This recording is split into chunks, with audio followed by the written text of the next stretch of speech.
जय मसीह। आज 4 अक्टोबर 2021 तदनुसार 18 असोज 2078 सोमबार। आज हामी माथिल्लो कोठाबाट हेर्नेछौँ। आजको शीर्षक छ एक बुद्धिमान मानिसको विरासत। आज हामी परमेश्वरको वचन व्यवस्था 11 को 18 देखि 23 सम्म पाठ गर्नेछौँ।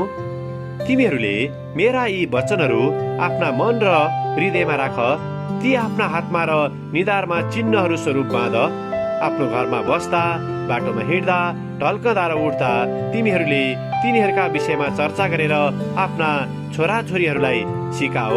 आफ्ना घरको द्वारको चौकोस र मूल ढोकाहरूमा ती लेख, ताकि परमप्रभुले तिमीहरूका पूर्वजहरूलाई दिने प्रतिज्ञा गर्नुभएको देशमा तिमीहरू र तिमीहरूका सन्तानहरू पृथ्वीमाथि आकाश रौन्जेल चिरायु हुन्। परमप्रभु तिमीहरूका परमेश्वरलाई प्रेम गर्न, उहाँका सबै मार्गमा हिँड्न र उहाँलाई समाति राख्न भनी मैले तिमीहरूलाई मान्नलाई दिएका यी सबै आज्ञा तिमीहरूले होसियारी साथ पालन गर्यो भने परमप्रभुले यी सबै जातिलाई तिमीहरूका सामुन्नेबाट धपाउनु हुनेछ र तिमीहरूभन्दा ठुला र सामर्थी जातिहरूलाई तिमीहरूले हराउनेछौ।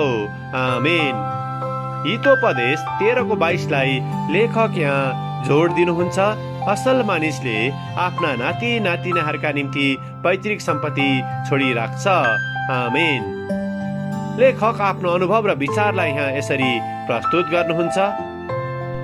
धेरै सेकेन्ड ह्यान्ड अर्थात् प्रयोग गरिएका सामानहरू बेच्ने पसलहरू खोज्नु ढिलो र थकाइ लाग्दो थियो, तर अन्तमा मैले चाहेको कुरा भेटाएँ। धेरै समय अघि छापिएको बालबालिकाहरूको एक निलो भारी बाइबल।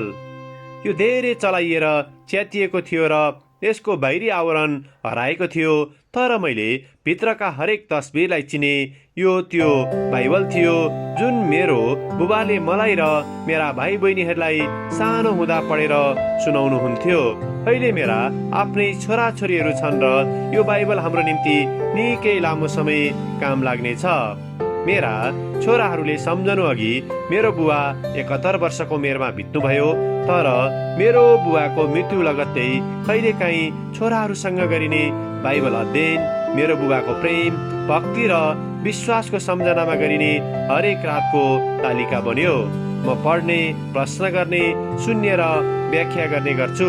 तब हामी तस्बिरहरू हेरेर प्रार्थना गर्ने गर्छौँ।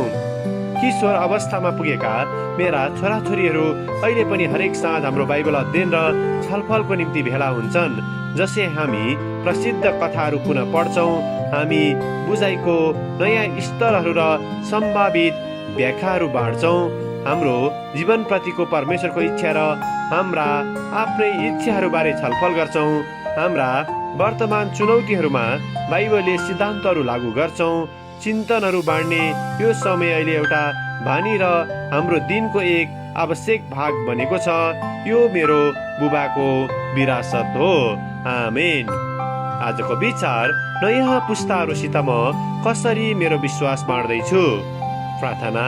प्यारो प्रभु, तपाईँको वचनको अध्ययनद्वारा हाम्रा हृदयहरूमा तपाईँको सत्यता राखिदिनुहोस्, ताकि हामी तपाईँको बुद्धि र सान्त्वना जीवनभर बोक्न सकौँ। येशूको नाउँमा आमेन। आजको लेखक Fiona M Jones, Scotland, UK. आजको प्रार्थनाको विषय उपासनाको अभ्यास सुरु गरेका परिवारहरूको निम्ति। आमेन।